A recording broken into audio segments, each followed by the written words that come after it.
노화의 진짜 원인은 우리가 수십 년간 믿어왔던 산화 스트레스가 아닐 수도 있습니다.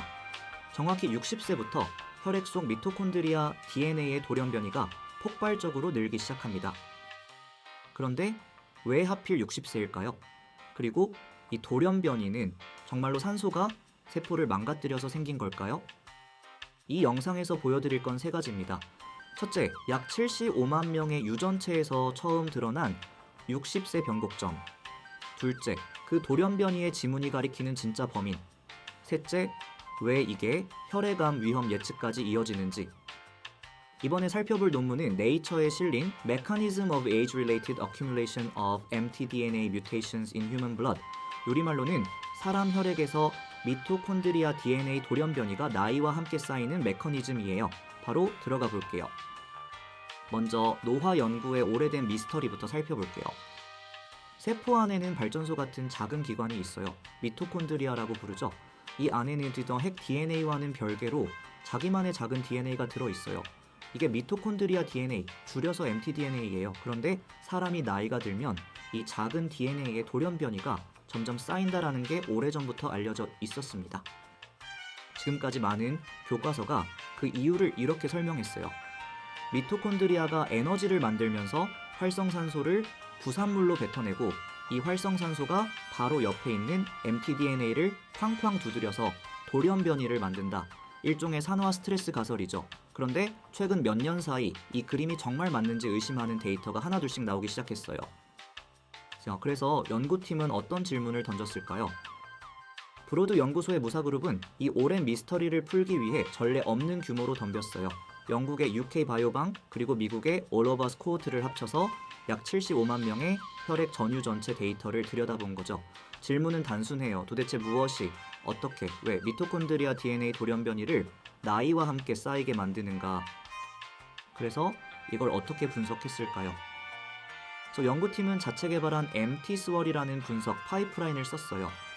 전유 전체 시퀀싱 데이터에서 한 사람의 미토콘드리아만 정밀하게 다시 정렬해 돌연변이를 잡아내는 도구예요.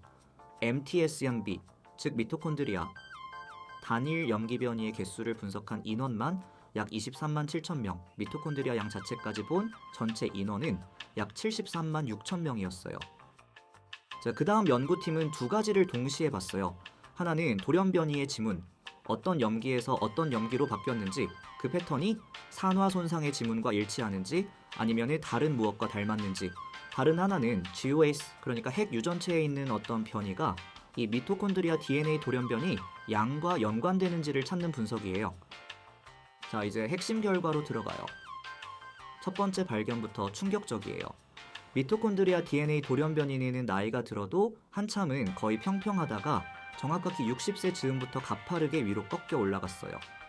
20대부터 50대까지는 거의 일정선을 유지하다가 60대, 70대, 80대에서 마치 다른 사람의 데이터처럼 폭발하는 모양이에요. 이 그림이 바로 그걸 보여줘요. 가로축이 나이, 세로축이 한 사람당 평균 돌연변이 개수.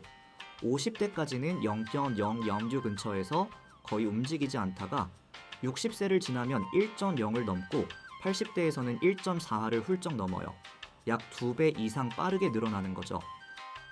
자, 그런데 더 결정적인 건 두 번째 발견이에요. 연구팀이 돌연변이의 지문을 자세히 들여다봤더니 산화 스트레스 때 흔히 나오는 C2A 패턴이 아니었어요. 대신 C2T와 A2G 전이가 미토콘드리아의 무거운 가닥 쪽에서 압도적으로 많이 발견됐어요. 이 패턴은 산화 손상이 아니라 미토콘드리아 DNA가 복제될 때 생기는 오류의 시그니처와 거의 똑같아요. 교과서 설명을 뒤집는 결과인 거죠. 자, 그 다음 GDOS 결과가 또 흥미로워요. mtDNA 돌연변이 양과 가장 강하게 연관된 유전자들이 미토콘드리아 단백질이 아니었어요. 오히려 TERT, TCL1A, SMC4 같은 유전자가 튀어나왔는데 이 셋은 모두 클론성 조혈증, 영어로는 실로널 헤마토포iesis, 줄여서 CH라고 부르는 현상과 깊이 연결된 유전자들이에요. 이 그림이 GWAS 결과의 핵심이에요. 세로축이 높을수록 통계적 신호가 강하다라는 뜻인데 TERT와 TCL1A에서 솟은 본구리가 다른 모든 신호를 압도해요. TERT는 우리가 잘 아는 텔로미어 유지 유전자이고 TCL1A는 혈액 줄기세포의 클론 확장과 연관된 유전자예요. 흔한 변이뿐 아니라 희귀 변이 분석도 했는데요. ASXL1, DNMT3A, TET2, SRSF2, JAK2, CHEK2, NEMF 이 7개 유전자에서 희귀한 기능 상실 변이가 있는 사람은 mtDNA 돌연 변이도 평균보다 훨씬 많았어요. 이 7개 유전자가 뭐냐? 거의 전부 CH 드라이버 유전자, 즉 혈액 줄기세포 클론을 키우는 것으로 알려진 유전자들이에요. 마지막으로 가장 임상적으로 묵직한 결과예요. mtDNA 돌연 변이가 많은 사람은 혈액암에 걸릴 위험이 통계적으로 유의하게 높았어요. 이미 CH가 진단된 사람을 다 빼고 분석해도 오즈비가 1.27, P값은 15-47제곱 수준이에요. 특히 골수 형성 이상 증후군, 림프성 백혈병, 골수성 백혈병 같은 질환에서 효과가 가장 컸어요. 이 그림에서 빨갛게 표시된 부분이 통계적으로 유의한 연관을 가진 질환들이에요. 골수 증식성 질환부터 여러 종류의 백혈병까지 거의 모두 혈액계통암이에요. 이 모든 결과를 하나로 묶어주는 모델을 보겠습니다. 이 모든 결과를 하나로 묶어주는 모델을 연구팀은 투스텝, 2단계 모델이라고 불러요. 1단계 모든 사람의 혈액세포에서는 어릴 때부터 mtDNA 복제 오류가 무작위로 일어나요.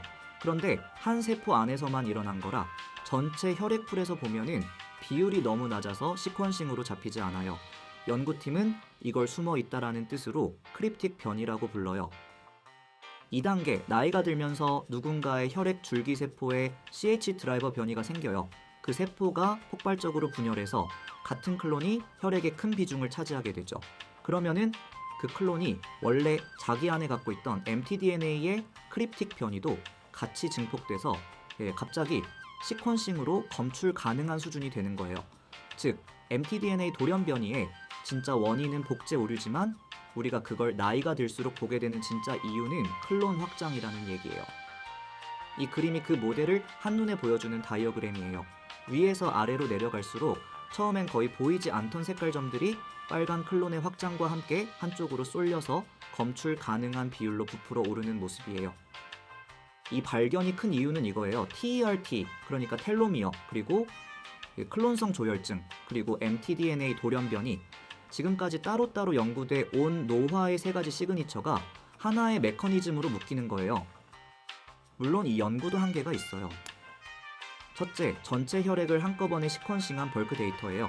어떤 클론이 어떤 변이를 갖고 있는지 단일 세포 단위로 확실히 분리하려면 후속 연구가 필요해요.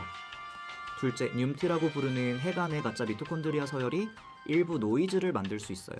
연구팀이 필터를 걸었지만 더 정밀한 롱리드 시퀀싱이 보완해줄 거예요. 대신 이 결과의 메시지는 분명해요. 혈액 한 방울의 mtDNA 돌연 변이 양만 봐도 그 사람의 혈액 줄기세포에서 일어나고 있는 조용한 노화 과정을 들여다볼 수 있다는 거죠.